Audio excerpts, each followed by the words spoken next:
नमस्कार, घड़ी में 5 बज चुके हैं। अब समय हो चुका है न्यूज आवर के विशेष कार्यक्रम नेशनल आवर का। आज नेशनल आवर का विषय है लखनऊ में बांग्लादेशी और रोहिंग्या घुसपैठियों की, जिसकी संख्या 2 लाख बताई जा रही है। ऐसे में मेयर का कहना है कि अगर इन घुसपैठियों को रोका नहीं गया तो ये राजधानी लखनऊ के लिए बड़ा खतरा बन जाएंगे।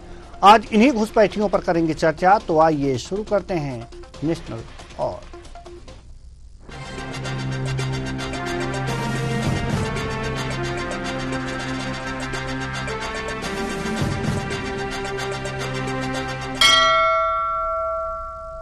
लखनऊ में 2 लाख बांग्लादेशी और रोहिंग्या घुसपैठियों का दावा मेयर सुषमा खरकवाल ने किया। मेयर के इस दावे पर कांग्रेस ने सवाल उठाए हैं। कांग्रेस का कहना है कि नगर निगम में 1995 से बीजेपी की सरकार है, ऐसे में इसके लिए जिम्मेदार कौन? आज इसी जिम्मेदारियों पर भी करेंगे चर्चा, तो आइए शुरू करते हैं।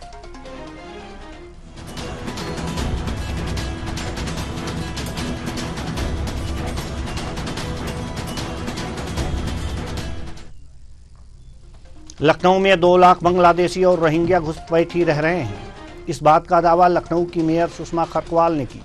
मेयर ने बताया कि ऐसे घुसपैठिए फर्जी वोटर आईडी और आधार कार्ड बनवाकर देश के लोकतंत्र के लिए खतरा बनते जा रहे हैं। सुनिए। एक टीम गठन की है मैंने, जो कल परसों तक 2 दिन के अंदर मुझे पूरी रिपोर्ट दे देंगे कि जो साथ में कितनी झोपड़ियां हैं, कितने लोग रह रहे हैं, अरे लोग कहाँ के हैं, झोपड़ियां कितनी हैं और किस किस के जमीन पे है, ये डाटा इकट्ठा करके मैं शासन को भेजूंगी, डीएम कलेक्टर को दूंगी और आगे की कार्रवाई कलेक्टर इस पे करेंगे। क्योंकि उन लोगों का आधार कार्ड, वो कहते हैं हम यहीं के नागरिक हैं, तो क्या किसी का सड़क पे या रेलवे पटरी के किनारे आधार कार्ड बन सकता है? ये क्यों बना है? ये 3 दशक से यहाँ पे स्थापित है। धीरे धीरे इनकी जनसंख्या बहुत बढ़ चुकी है, 2.25-2 लाख के आसपास लखनऊ में है। ये एक अनुमान है हमारा, लगभग। उत्तर प्रदेश कांग्रेस कमेटी के निवर्तमान महासचिव व पार्षद मुकेश सिंह चौहान ने इस बयान पर गहरी चिंता जताई है, जिसमें मेयर सुषमा खरकवाल ने लखनऊ में 2.25 लाख बांग्लादेशी होने का दावा किया है। मुकेश सिंह चौहान का कहना है कि केंद्र और प्रदेश में बीजेपी की सरकारें क्या बांग्लादेशियों को घुसपैठ करवाने में शामिल हैं? क्योंकि बांग्लादेश से भारत में दाखिल होने के बाद लखनऊ में इतनी बड़ी संख्या में घुसपैठ देश की सुरक्षा के लिए बड़ा खतरा है। वहीं इस पर सपा ने भी अपने बयान दिए हैं। सपा प्रवक्ता का क्या कुछ कहना है, आइए वो भी सुन लेते हैं। लखनऊ प्रशासन आजकल लोगों को गुमराह करने में लगा हुआ है। ये वही लोग हैं जो लंबे समय से लखनऊ में निवास करते हैं, आपके कूड़ा उठाने का, सफाई करने का काम कर रहा है। और भारतीय जनता पार्टी के नेता कभी उनको कंबल बांटते हैं, कभी उनके लिए हेल्थ कैंप लगाते हैं, कभी उनके लिए तमाम तरह की सुविधा उपलब्ध कराने का काम करते रहे। आज जब देश पूरी तरीके से भुखमरी और गरीबी की तरफ बढ़ रहा है, एम्प्लॉयमेंट पूरी तरीके से खत्म हो रहा है, तो लोगों का ध्यान हटाने के लिए कभी ये हिंदू मुसलमान, कभी राम मंदिर, अब ये नए तरीके से बांग्लादेशियों को इस देश से भगाने की बातचीत कर रहे हैं। अरे वो पहले जांच तो करिए कि हैं कैसे ये लोग, कहां से आए थे, कब आए थे। और लंबे समय से इस देश में भारतीय जनता पार्टी की सरकार है। केंद्र में माननीय मोदी जी बैठे हुए हैं 11 साल से, उत्तर प्रदेश में 8 साल से योगी जी बैठे। आप बार बार मेयर साहिबा लखनऊ की कह रही हैं कि वो बांग्लादेशी आसाम के रास्ते होकर के आए हैं। अरे आसाम में भी भारतीय जनता पार्टी की सरकार है, तो आसाम से लेकर के उत्तर प्रदेश से लेकर के देश तक आपकी सरकार है। इसका मतलब कुल मिलाकर आप अपनी एजेंसियों को झूठा और गलत साबित करना चाह रही हैं। और देश के प्रधानमंत्री जो अपनी 56 इंच की छाती बताने का काम करते हैं, वो 6 इंच में सिमटते जा रहे हैं। यही एक काम रह गया, देश में तरक्की और देश में खुशहाली का माहौल खत्म करके सिर्फ तनाव और नफरत का माहौल भारतीय जनता पार्टी के लोग बनाना चाहते। तो भारतीय जनता पार्टी के लोग सिर्फ तनाव और नफरत का माहौल बनाना चाहते हैं, और सपा का ये भी कहना है कि ये सिर्फ ध्यान भटकाने का खेल है जो कि बीजेपी कर रही है, क्योंकि असम में भी उन्हीं की सरकार है, केंद्र में उन्हीं की सरकार है, उत्तर प्रदेश में उन्हीं की सरकार है, तो घुसपैठ हुई कैसे? क्या ये लोग अपनी एजेंसियों पर ही सवाल खड़े कर रहे हैं, सुरक्षा एजेंसियों पर ही सवाल खड़े कर रहे हैं? प्रश्न तो जायज है, इसका जवाब भी लेंगे। और जवाब देने के लिए जो हमारे साथ मेहमान जुड़े हुए हैं चर्चा में भाग लेने के लिए, उनसे आपका परिचय करा दें। हरेंद्र विक्रम जी, प्रवक्ता बीजेपी, बहुत बहुत स्वागत है आपका हमारे इस कार्यक्रम में। रविंद्र सिंह जी, प्रवक्ता समाजवादी पार्टी, आपका भी बहुत बहुत स्वागत है हमारे इस कार्यक्रम में। प्रियंका शुक्ला जी, राजनीतिक विश्लेषक, आपका भी बहुत बहुत स्वागत है हमारे इस कार्यक्रम में। चर्चा की शुरुआत हम करेंगे हरेंद्र विक्रम जी आपसे। हालांकि बात तो सही है जो विपक्ष उठा रहा है, चाहे कांग्रेस उठा रही हो या फिर सपा ने जो सवाल खड़े किए हैं कि हर जगह सरकार आपकी है, इतनी बड़ी संख्या में कैसे शरणार्थी आ गए? क्या ये मुख्य मुद्दों से ध्यान भटकाने का एक प्रयास है बीजेपी का?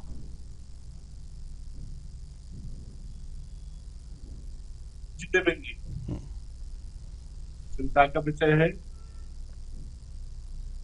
कि जब किसी दूसरे देश के नागरिक हमारे देश में इतनी अधिक मात्रा में प्रवेश कर जाए तो चिंता का विषय। लेकिन अपनी राजनीतिक रोटियां सेकने के लिए विपक्षी यानी जो देश विरोधी ताकतें हैं, वो देश विरोधी ताकतें इसमें पूरा योगदान दे रही हैं। वो तो अच्छा ये कहो कि केंद्र और प्रदेश में भारतीय जनता पार्टी की सरकार है, तो वो चिन्हित हो गए और चिन्हित होकर उन पर कार्रवाई होना शुरू हो रही है। वरना सरकार को अस्थिर करने के लिए हम लोग किस सीमा तक गिर जाते हैं, हम लोग को सोचनी चाहिए। नहीं, तो आपके कहने का तात्पर्य है कि ये घुसपैठ जो है विपक्षी पार्टियों ने कराई है सरकार को अस्थिर करने के लिए, क्या आप ये कहना चाह रहे हैं? हम तो विपक्षी पार्टियों, हमारा मूल रूप से कहना है देश विरोधी ताकतें, और जब सरकार अस्थिर होगी निश्चित रूप से देश विरोधी ताकतें पनपेगी और वो जो चाह रहे हो उसमें वो सफल होंगे। और सबका मोटो तो एक ही होता है, सत्ता प्राप्त करना। और सत्ता प्राप्त करने के लिए हम लोग इस तरह के, हम तो अपेक्षा नहीं करते कि कोई करेगा, लेकिन कहीं ना कहीं बचाव में जब पकड़े गए तो इल्जाम लगाना शुरू कर दिए कि इन लोगों ने अभी तक क्या करते रहे। चलिए, कहने का तात्पर्य वही है कि चोर से कहो चोरी करो और साहूकार से कहो जागते रहो। नहीं तो देश विरोधी ताकतों की बात आपने की, तो वो देश विरोधी ताकतें कौन हैं? विपक्ष पे निशाना तो नहीं है, हम ये जानना चाहते हैं आपसे। कहिए, हंसने, हाँ, मुस्कुराहट आपकी बहुत अच्छी लगती है, लेकिन हम बात साफ साफ सुनना चाहते हैं, आप कहिए तो। देवेंद्र जी, जग जाहिर है, जब चाहे कहीं की भी समस्या रही हो, अभी संभल की समस्या रही हो, ऐसी जहां भी कोई ऐसी समस्या आती है तो कुछ लोग आकर खड़े हो जाते हैं उनकी पैरवी करने के लिए जी। क्या कारण है जी? कुछ लोग आ जाते हैं पैरवी करने के लिए। कुछ लोग से इशारा आप समझ सकते हैं रविंद्र सिंह जी की किस ओर है। कौन लोग आते हैं? जी, वो कौन लोग बताएंगे ना। आप नहीं बता पा रहे हैं तो हम इशारा समझा दे रहे हैं रविंद्र जी को। रविंद्र सिंह जी हमारे साथ हैं, वो कौन लोग हैं जो खड़े हो जाते हैं? सर, ये आप बता दीजिए। इशारा शायद आप ही की तरफ है, क्योंकि नितेंद्र यादव जी ने, जो सपा के प्रवक्ता है, उन्होंने एक बात कही है कि सरकार पर ही सवाल उठा दिए हैं, तो कहीं निशाना आपकी तरफ ही हो सकता है। क्यों? हमारी तो हम ही पे इल्जाम लगाया जाएगा ना जी। चलिए, आज कहीं पर घटना दुर्घटना होती है, मतलब जो है कि संभाल लिया गया, कहाँ कमी लगी थी। ठीक है। तो जो खड़े होते हैं उनके साथ वही देश विरोधी ताकतें हैं। तो क्या आप मानते हैं कि सपा और कांग्रेस इस वक्त खड़ी है उन लोगों के साथ? मैं किसी का नाम नहीं ले रहा, लेकिन जो खड़े होते हैं उनकी बात कर रहे हैं। चलिए, तो जो बयान आया है क्या उससे आभास लग रहा है आपको कि ये लोग खड़े हो रहे हैं उनके साथ? क्या मेरे मुझसे बात कर रहे हैं? जी, आप ही से कह रहा हूं, आप ही से कहलवाना चाह रहा हूं। जी, नहीं जी, कि मैं देवेंद्र जी उनके लिए बोल रहा हूं जो लोग उनके साथ खड़े हो जाते हैं। तो जो बयान आए हैं, जो बयान अभी सपा की तरफ से आए हैं और जो मैंने अभी पढ़ा है बयान कांग्रेस का, क्या लगता है कि ये लोग उनके साथ खड़े हैं? हाँ, ऐसा होता है जी। अभी आपको ध्यान होगा, इसके पहले एक वो डकैती हुई थी, कहां पर हुई थी? तो उसमें कहा गया था कि सिर्फ यादवों को टारगेट किया जा रहा है, मुसलमानों को टारगेट किया जा रहा है। जी। अपराधी किसी भी वर्ग, किसी भी समुदाय का हो सकता है ना। बिल्कुल बिल्कुल। चलिए, जिस समुदाय के थे उन लोगों को टारगेट किया जाएगा। ठीक है, आपने बहुत अच्छी बात करी। ऐसा कह के उनको बचा नहीं सकते कि सिर्फ बिल्कुल बिल्कुल बिल्कुल, हमारा जवाब मिल गया, हमारा जवाब मिल गया। और रविंद्र सिंह जी से अब जवाब हम चाहते हैं। आप लोग खड़े हो जाते हैं उन लोगों के साथ, क्यों?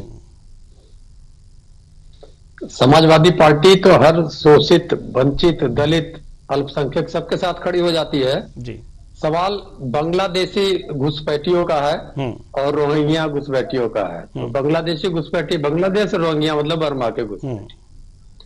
प्रधानमंत्री मोदी बांग्लादेश, वो खुद अपने मुंह से बोलते हैं बांग्लादेश की आजादी में उनका बहुत बड़ा रोल था और उन्होंने उस आजादी की लड़ाई में हिस्सा लिया था, ऐसा वो बोलते हैं। तो जो अब से पहले शेख हसीना जी थी, वो प्रधानमंत्री से मोदी जी के बहुत अच्छे रिश्ते थे। उन्होंने अडानी का एक कंपनी लगा के उनको बिजली दिलवा दिया। कहने का तात्पर्य बांग्लादेश से मोदी जी के बहुत अच्छे रिश्ते थे। जब तक आंग सूची रही तब तक बहुत अच्छे रिश्ते रहे। बॉर्डर के जितने भी स्टेट्स हैं सब में भाजपा या भाजपा समर्थित शासन है। अगर मेयर की बात कर दें लखनऊ में, तो 95 से लगातार लखनऊ के मेयर हैं। इन परिस्थितियों में अगर वहां पर बांग्लादेशी और रोहिंग्या बढ़ते चले गए तो लखनऊ का मेयर कर क्या रहा था जो भाजपा, भारतीय जनता पार्टी का था? बता रहे हैं कि उनका वो भी बन गया, आधार कार्ड भी बन गया। तो आधार कार्ड केंद्र सरकार की एजेंसियों के द्वारा बनवाई जाती है। तो इसका मतलब वहां भारतीय जनता पार्टी के पार्षद, भारतीय जनता पार्टी की सरकारी एजेंसियों ने जो भारत के निवासी नहीं थे उनका भी आधार कार्ड बना दिया। अब प्रश्न उठता है दो एजेंसियों पे, आईबी मिलिट्री इंटेलिजेंस और लोकल यूनिट एलआईयू का। ये विषय तो मेयर महोदया का था नहीं, सुषमा जी का नहीं था। ये जो विषय था सबसे पहले एलआईयू का था, फिर आईबी का था कि ये सूचना देती। तो मेयर महोदया ने अपना कार्य छोड़ के सफाई वो नहीं करवा पा रही हैं, टैक्सी स्टैंड वो नहीं बनवा पा रही हैं, पानी वो नहीं दिलवा पा रही हैं, कर वो नहीं वसूल पा रही हैं। लेकिन वो किसका काम कर रहे हैं? एलआईयू का और आईबी का काम कर रही है। उनका आधार, उनके पास ये सूचना कहां से आई? सबसे पहले तो इसकी जांच होनी चाहिए कि यहाँ पर इतने 2 लाख से ज्यादा अप्रवासी लोग रह रहे हैं, माइग्रेंट रह रहे हैं दूसरे देश के, उनके पास ये सूचना कहां से आई? उसकी जानकारी होनी चाहिए। और अगर ये सूचना उनके पास आती है तो उनके उन सारे सूचना के स्रोतों को जानकारी करके अगर उसमें कोई गलती हो तो उनकी गिरफ्तारी होनी चाहिए सबसे पहले तो। जी बिल्कुल बिल्कुल, क्योंकि यह काम उनका है ही नहीं। और अगर ये कहती हैं तो उत्तर प्रदेश सरकार और केंद्र सरकार के ऊपर प्रश्न लगाती है कि उत्तर प्रदेश सरकार और केंद्र सरकार की एजेंसीज के रहते हुए जो भारतीय जनता पार्टी की है, इतने बड़ी संख्या में लोग बाहर से आके, विदेश से आके बस गए, उनका आधार कार्ड भी बढ़ गया। अब कूड़े की बात आती है, कूड़े की बात, वो गरीब लोग हैं, कूड़ा उठाते हैं, उनके साथ जाती होगी, हम खड़े होंगे। ये काम सरकार का है कि वो चिन्हित करे कि देशी है कि विदेशी है। ऐसा सगुफा उन लोगों ने असम में छोड़कर डिटेंशन सेंटर भी बनवाए हुए थे। आज तक डिटेंशन सेंटर में 5 आदमी नहीं डाल पाए ये लोग।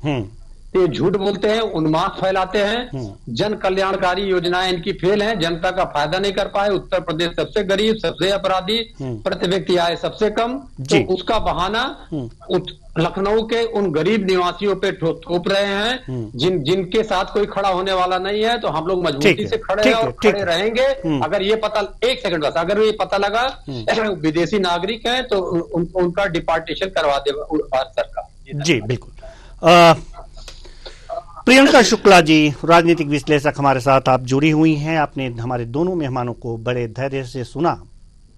सवाल यहां पर यह है कि अगर जो ये बांग्लादेशी या रोहिंग्या शरणार्थी हैं तो वास्तव में हमारी एजेंसियां फेल हैं, क्योंकि इतनी भारी संख्या में 2 लाख, पौने 2 लाख की जो बात हो रही है या 2.25 लाख की जो बात हो रही है, शरणार्थी लखनऊ में आए कैसे? दूसरी बात यह है कि जो भी रविंद्र सिंह जी ने कहा कि नहीं हम तो खड़े होंगे, चिन्हित करना देसी हैं, विदेशी हैं, शरणार्थी हैं, कैसे हैं, यह सरकार का काम है, ये अपना काम करे। वो गरीब हैं, कूड़ा बीनने वाले लोग हैं, अगर उनके साथ ज्यादती होगी तो हम उनके साथ खड़े रहेंगे। क्या लगता है आपको, उचित है?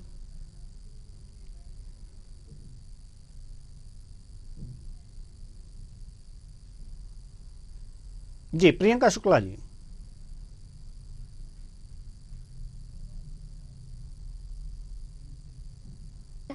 जी आवाज आ रही है मेरी? जी जी जी, अब आ रही है जी। हाँ, अब आ रही है, ओके।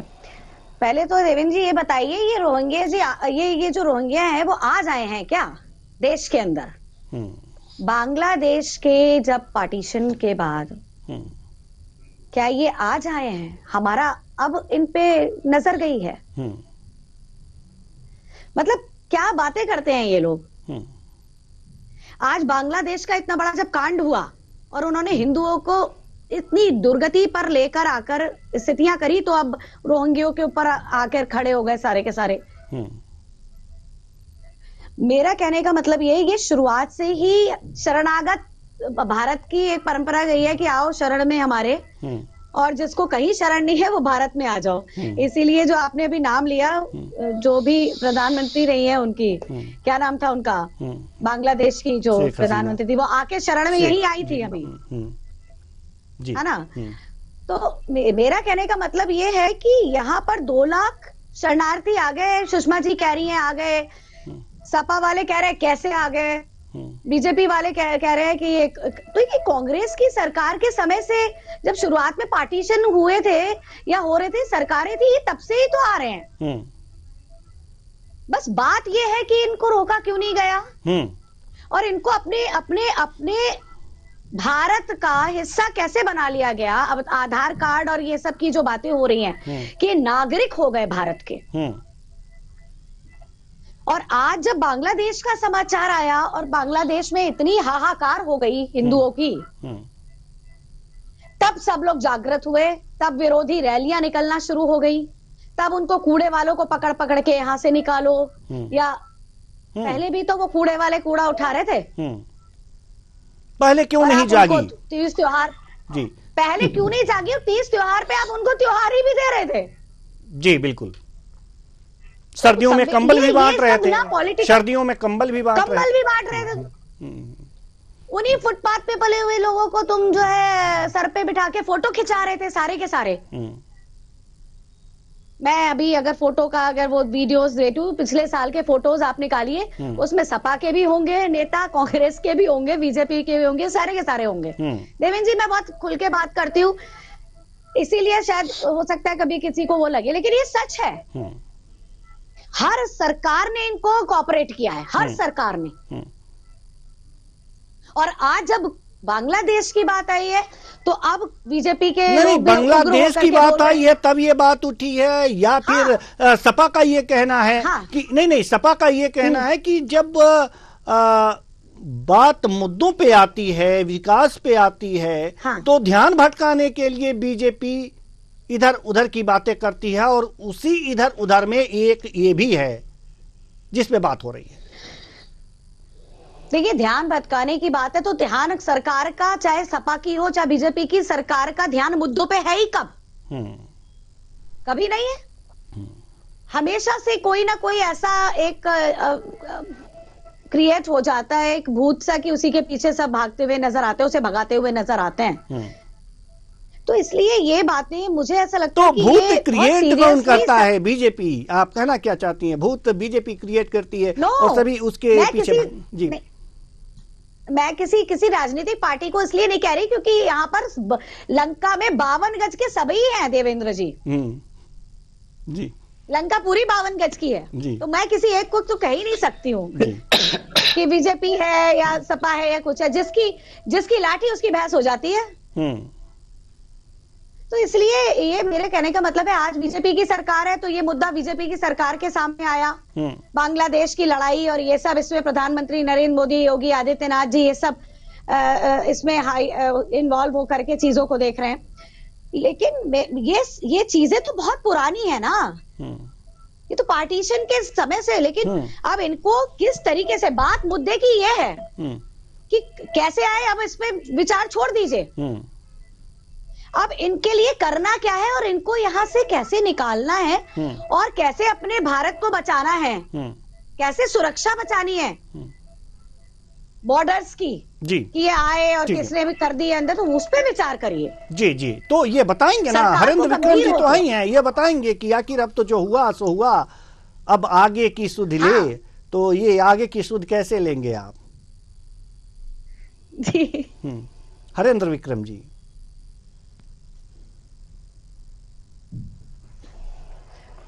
जी, हरेंद्र विक्रम जी। देवेंद्र जी। जी, वही देवेंद्र जी, जैसे कि अभी मैंने जी को भी सुना और रविंद्र जी को भी सुना, आपने भी सुना।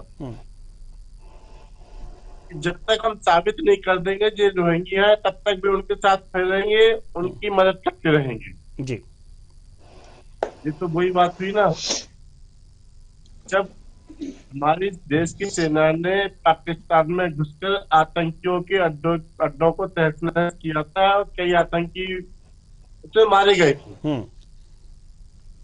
तब यही लोग खड़े थे, सब सबूत मांग रहे थे कि आपने क्यों किया, कैसे किया, कौन कौन गया था, किसको मारा। तो इन्हें तो गर्व होना चाहिए कि हमारी देश की सेना ने घुसकर आतंकियों को मारा है, उनके अड्डे तहस नहस कर दिए। राजनीति के चक्कर में राजनीति को नहीं भूलना चाहिए। पहले राष्ट्र है हमारे लिए, फिर पार्टी है। पार्टियां आती रहेंगी, प्रधानमंत्री मुख्यमंत्री बदलते रहेंगे, आते रहेंगे, जाते रहेंगे, लेकिन राष्ट्र पहले, राष्ट्र रहेंगे तभी तो हम लोग रहेंगे। तक हम अपने विरोध यानी यह भावना लेकर काम करते रहे कि हमारी सरकार आनी चाहिए, उसके लिए हम विरोधियों के साथ खड़े हो जाए। विरोधी चोर है और चक्कर है, डकैता है, लुच्चा लफंगा क्या है, ऐसा भी तो देखना चाहिए। सबूत नहीं मांगना चाहिए। नहीं, हरेंद्र विक्रम जी, सवाल यहाँ पर ये है कि जब तक ये क्लियर ना हो जाए कि वो बांग्लादेश के शरणार्थी हैं या रोहिंग्या हैं, तो तब तक उसके साथ अगर जो जाति होगी तो हो सकता है कि वो भारतीय हो। तो जांच हो जाने के बाद नहीं, अगर जो जांच हो जाने के बाद ये क्लियर हो जाता है कि वो क्या हैं, तो जो जहां के हैं वहां भेजिए, जो भारत के हैं उनको यहाँ पर रखिए, कंबल बांटिए, फोटो खिंचाइए और जो भी करना हो कीजिए। ये भी तो अच्छी बात है। तो जांच में बाधा भी तो बनी है उनके साथ खड़े होकर। जी, जांच में बाधा मत बनिए। जी, रविंद्र विक्रम जी, जांच में बाधा वास्तव में सरकारी काम में बाधा नहीं होना चाहिए, नहीं तो धाराएं भी लग जाती हैं।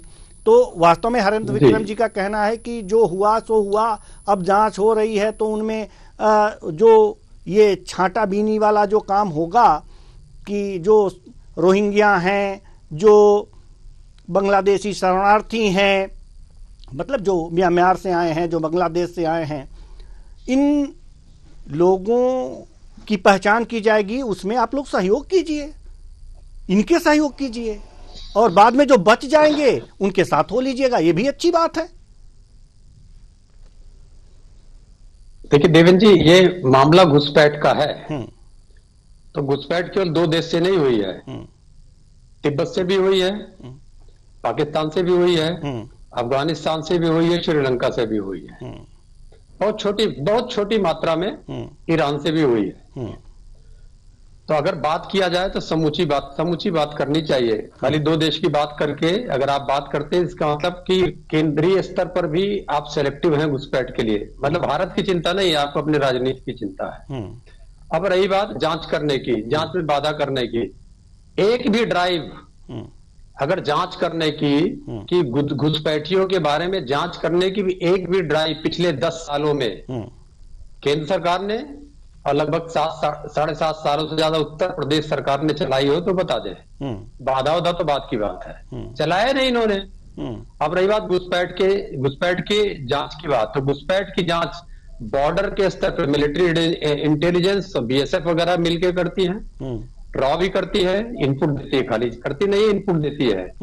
लोकल स्तर पे आईबी करती है और वहां की लोकल इंक्वायरी यूनिट्स करती है, जिनके एलआईयूज बोलते हैं, अलग अलग नाम भी है।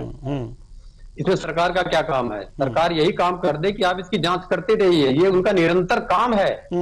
रॉ का, एलआईयू का, मिलिट्री इंटेलिजेंस का निरंतर काम है कि वो इनपुट सरकार को देते रहे कि घुसपैठ हो रहा है, चारों तरफ से भारत में घुसपैठ हुए हैं। तो जो इस प्रकार की रिपोर्ट्स आई उसको सार्वजनिक क्यों नहीं किया? आई होंगी, निश्चित रूप से आई होंगी, इसको सार्वजनिक क्यों नहीं किया? एक भी ड्राइव इन लोगों ने क्यों नहीं चलाया? रोहिंग्या को निकालने के लिए, बांग्लादेशियों को निकालने के लिए, अफगानिस्तानियों को निकालने के लिए, श्रीलंकाई लोगों को निकालने के लिए इन्होंने एक भी ड्राइव क्यों नहीं चलाया? तो इनको ये बतावें कौन सा ड्राइव चलाया है। और अगर इसको अब इसका मैं फिर से रिपीट कर रहा हूँ, बात रिपीट, सर्वाधिक प्रचार इन लोगों ने केवल असम में किया था। एक आदमी को डिपार्ट नहीं कर पाए वहां से बांग्लादेश के लिए। रोहिंग्या छोड़ दीजिए, रोहिंग्या की बात इन्होंने मेघालय में कहा था, मेघालय से एक आदमी रोहिंग्या ने डिपार्ट कर पाए पिछले 10 साल में। असम से एक भी रोहिंग्या और एक भी बांग्लादेशी नहीं डिपार्ट कर पाए। डिटेंशन सेंटर बनाए थे, डिटेंशन सेंटर के लिए इन लोगों ने एनआरसी कम से कम वहां पर लागू है, असम में एनआरसी लागू है। उस एनआरसी को भी फर्जी वहां की एजेंसीज ने करार दे दिया। उस एनआरसी के बरक्स में भी 5 आदमी पकड़ के बंद नहीं कर पाए ये लोग डिटेंशन सेंटर में। तो ये झूठ है, ये जो भारतीय जनता को उलझाने का मामला है, राष्ट्रीय अस्मिता से खेलने का मामला है। वास्तविक रूप से जो घुसपैठ हुआ है हमारे देश में चारों तरफ से, उन घुसपैठियों को चिन्हित करके ये बतावें, जो हमारी सुरक्षा एजेंसियों से इनपुट्स मिले हैं उनको सदन में प्रस्तुत किया जाए, तब इनकी बात मानी जाएगी, नहीं तो इसको उन्माद से ज्यादा कुछ भी नहीं है। जी बिल्कुल। प्रियंका शुक्ला जी, कितनी सहमत हैं आप रविंद्र सिंह जी की बातों से? जी जल्दी से। नहीं, बिल्कुल रवीश जी सही कह रहे हैं। और जांच में तो कभी भी आगे आने की, वो भी सही कह रहे हैं कि किसी को वो नहीं है। कोऑपरेशन के साथ सभी लोग मिलकर के इस समस्या का समाधान ही इसका एक इलाज है कि सभी लोग यहाँ से पहले इनको जो है यहाँ से हटाने का प्रयास करें सलीके से। सरकार इस पर बहुत गंभीर विषय पर गंभीरता से सोचे और इसको जो है बिल्कुल साइड लाइन करके, ये नहीं है कि हंगामा काटें और बस एक मुद्दा उठा लिया या यात्राएं निकाल दी, इससे कुछ नहीं होगा। एक दूसरे को आक्षेप करके भी कुछ नहीं होगा। लेकिन रविंद्र जी ने जो कहा वो बिल्कुल मैं सहमत हूं इनकी बात से कि कहीं ना कहीं इनको किस तरीके से इनको यहाँ से हटाया जाए उस पर बहुत गंभीरता से सोच करके ही सरकार, और जो इसके लिए दोषी हों, जो रिपोर्ट्स आई है और जिन रिपोर्ट्स को दबाया गया है वो भी उजागर होने चाहिए और उन पे भी कार्रवाई होनी चाहिए। बहुत अच्छी बात है, चूंकि अब समय नहीं है। जी जी जी, आप कुछ कहना चाह रहे हैं जल्दी से?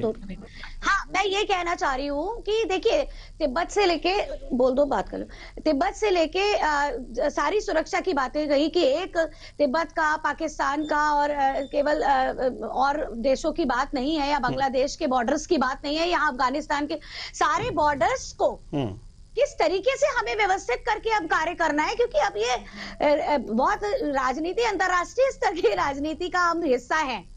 और भारत प्रगतिशील स्थिति में अगर आगे बढ़ाना है और बढ़ना है तो इन सब पे बहुत गंभीर विषय पे सोचना पड़ेगा ना हमें सिर्फ मतलब बहुत ये तो बहुत विश्व स्तरीय परेशानियां आने वाली हैं फिर आगे। जी बिल्कुल बिल्कुल। तो इसलिए इसमें बहुत सरकार को मैं बस यही कहूंगी कि मतलब अपना गंभीर निर्णय ले और सुरक्षित भारत के लिए वो कार्य करे। जी बिल्कुल, किस तरीके से भारत और सुरक्षित भारत के लिए काम होना भी चाहिए। सरकारें भी इसीलिए बनती हैं कि भारत की सीमाएं सुरक्षित रहें, यहाँ के लोग सुरक्षित रहें, प्रगति करें। तो फिलहाल समय नहीं है, नहीं तो इस चर्चा को और आगे बढ़ाते। बहुत बहुत धन्यवाद तीनों मेहमानों का, आप आए और अपने अपने विचार साझा किए। तो घुसपैठ पर घमासान हो रहा है। घुसपैठ एक दिन में नहीं होता, जैसा रविंद्र सिंह जी ने कहा कि वास्तव में घुसपैठ एक प्रक्रिया है जो धीरे धीरे होती है, और जो लोकल यूनिट्स होती हैं, जो हमारी एजेंसियां होती हैं, लगातार रिपोर्ट देती रहती हैं, रिपोर्ट देती हैं कि हाँ यहाँ ये घुसपैठ हुई है। तो क्या उस रिपोर्ट की अनदेखी की गई कि धीरे धीरे इतने लोग घुसपैठ करते चले आए और इनकी संख्या इतनी हो गई? तो उन पर भी कार्रवाई होनी चाहिए।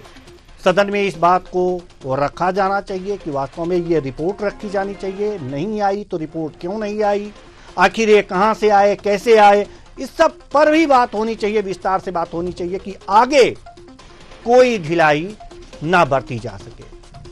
तो फिलहाल घुसपैठ पर सिर्फ घमासान करने से नहीं होगा, एक कड़े कदम उठा करके शक्ति से उसका पालन करना होगा, फिर इस समस्या से निजात मिल पाएगी। फिलहाल इस कार्यक्रम में इतना ही। मुझे दीजिए इजाजत।